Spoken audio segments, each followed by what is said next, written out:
Welcome back semuanya, selamat datang. Pada video kali ini kita bakal mengulas sebuah film dari Korea yang berjudul.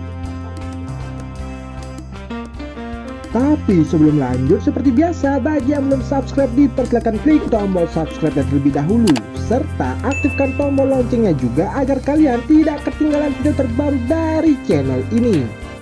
Tanpa berbasa-basi lagi, yuk langsung saja kita gaskan ke intisarinya. Check it out.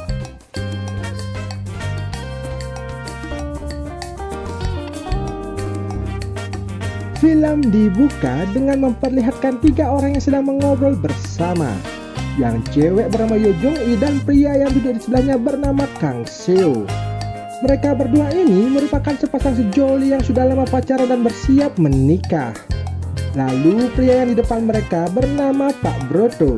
Ia merupakan bapak dari Kang Seo.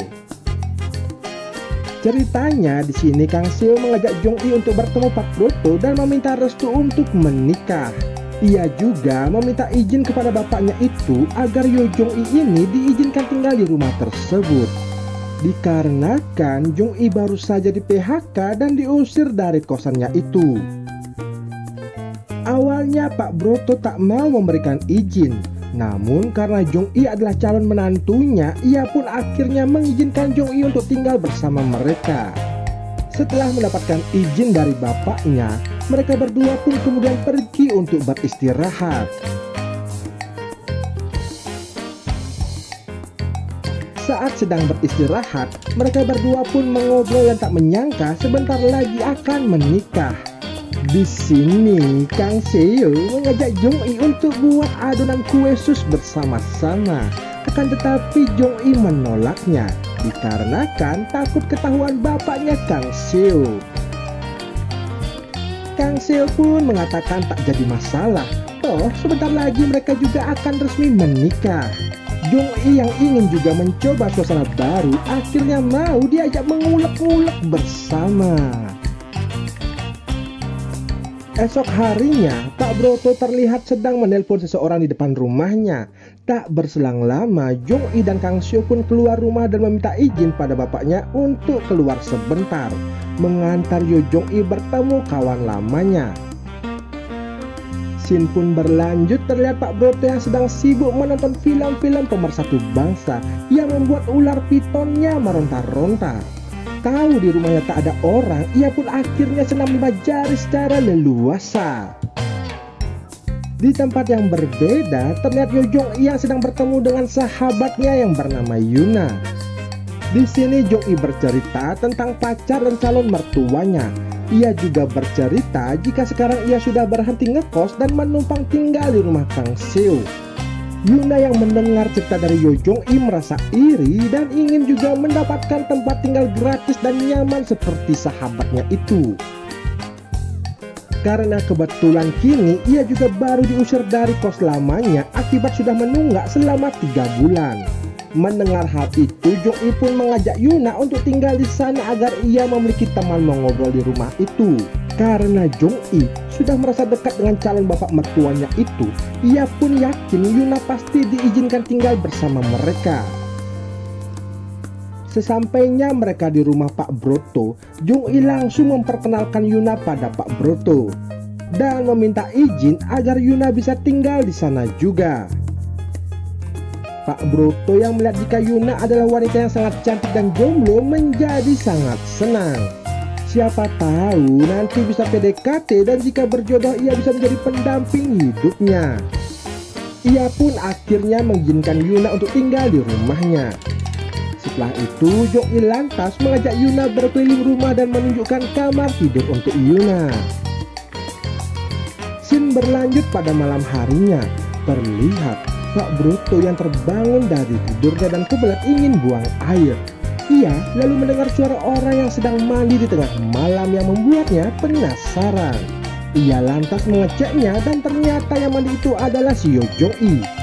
Melihat hal itu, ular piton Pak Broto meronta-ronta ingin keluar. Karena sudah tak tertahankan, Pak Broto pun lantas memutuskan untuk balik ke kamarnya. Sesudah itu terlihat Pak Broto di dalam kamar yang susah melanjutkan tidurnya. Lalu tiba-tiba Yuna datang dan mengajaknya mengobrol.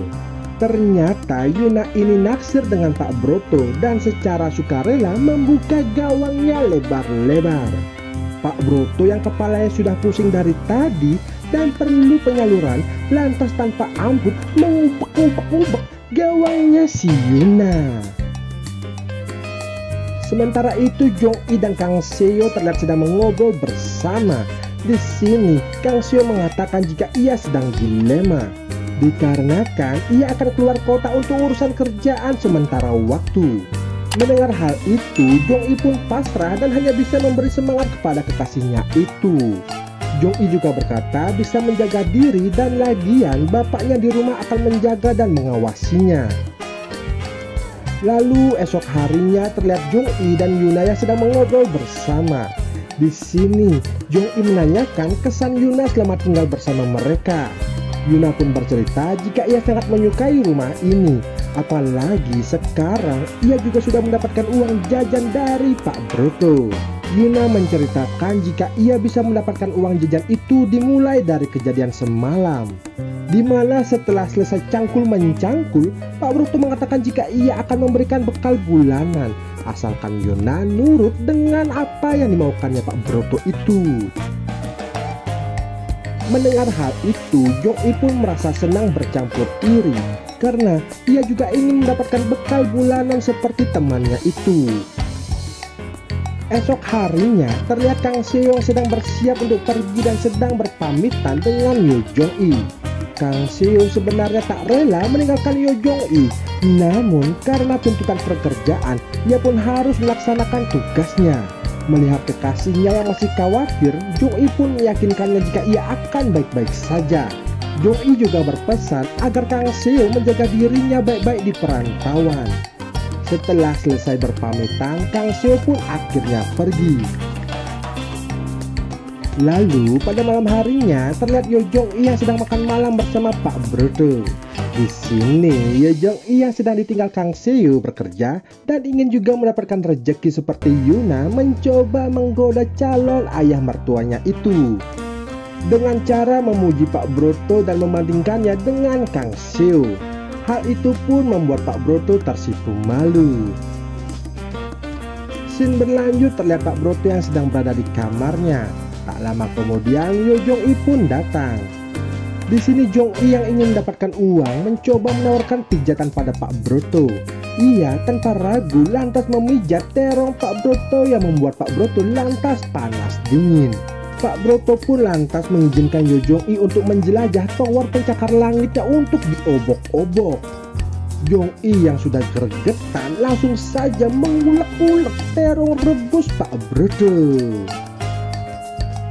Di akhir film ini terlihat Pak Broto yang sedang duduk sendirian di ruang tamu. Lalu tiba-tiba Kang Seo menelponnya. Di sini Kang Seo menanyakan mengenai kabar kekasihnya itu. Pak Broto pun mengatakan jika Yo Jong-i baik-baik saja dan sedang keluar berbelanja. Ia pun mengatakan jika Kang Seo tak perlu khawatir dikarenakan ia akan selalu menjaga Yo Jong-i di sini. Mendengar hal itu, Kang Seo pun sangat senang dikarenakan ayahnya sangat baik dan perhatian dengan kekasihnya itu. Sesudahnya telepon pun ditutup salam perpisahan dari Kang Seo dan film ini pun selesai. Oke guys, sekian alur cerita film kali ini ya. Jika kalian suka silahkan subscribe, like, dan bantu share ke teman-teman kalian biar channel ini semakin ramai. Serta jangan lupa untuk aktifkan tombol loncengnya agar kalian tidak ketinggalan video terbaru dari channel ini. Mohon maaf jika ada salah-salah kata, saya undur diri. Sampai jumpa di video selanjutnya. See you on the next video. Bye.